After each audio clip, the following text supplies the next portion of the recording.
Hello, this is my little generalization presentation about the power curve. Sorry, I have to be very short and sweet, 5 minutes exactly, because I downloaded the screencast and I cannot use anything else. My PowerPoint is very, very old, and I've been trying so much to do anything for this. So anyway, jumping right into this is my little graph of the power curve.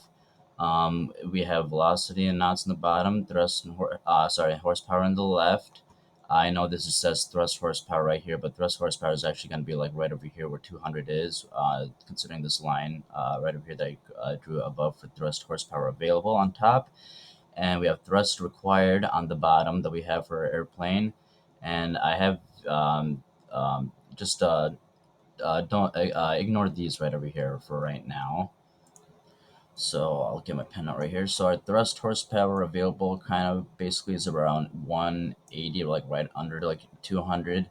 And I'll take this off. So the power on stalled speed is found at like the lower end where these lines cross at the lowest right over here, and the this line over here where the highest where they cross over here. So this is the maximal level flight speed where they cross again at the higher airspeed right over here. And let me take this off. Okay, so this is all assuming straight and level flight. So if we have 150 knots over here, which is our max, and intersecting between are like 180 right over here. Let's do a different color. So it's all assuming straight and level flight, like I said, and this has all got to do with climb performance.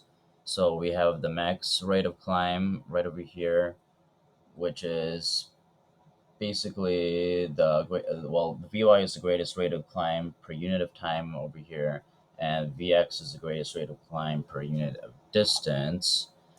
So the airspeed for the best rate of climb is your VY. So basically, the distances we have here, like I between the lines that I had right over here earlier, is basically the thrust required minus the thrust horsepower available. I mean, the difference between that is basically your max rate of your best rate of climb, or right over here, which is your VY.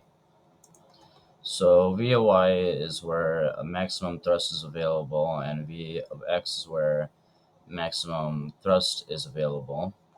And so right over here, we have indicated right here the airplane will have the maximum rate of climb where we have the excess thrust over here, which is right over here.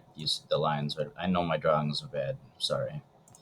So the more distance we have between the curves, the more excess thrust that we will have, which is basically the greater the rate of climb.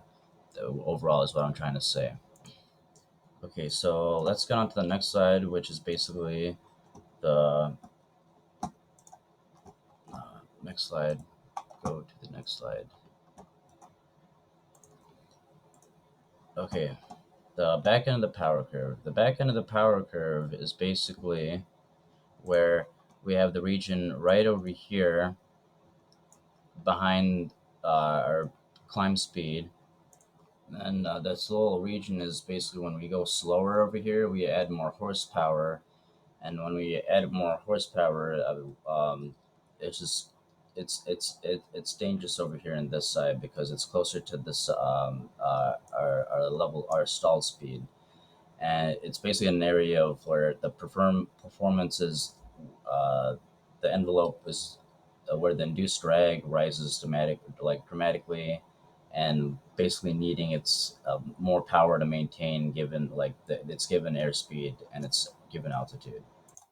So basically, what I'm saying is more power is required to maintain level flight at a slower airspeed right over here, and basically to get back to the positive side of the power curve, we must lower the nose, and we got to decrease the angle of attack, and then until we have positive thrust required right over here. And I'm sorry, I only have 7 seconds left of this screencast. I couldn't cover service ceilings and absolute flight, and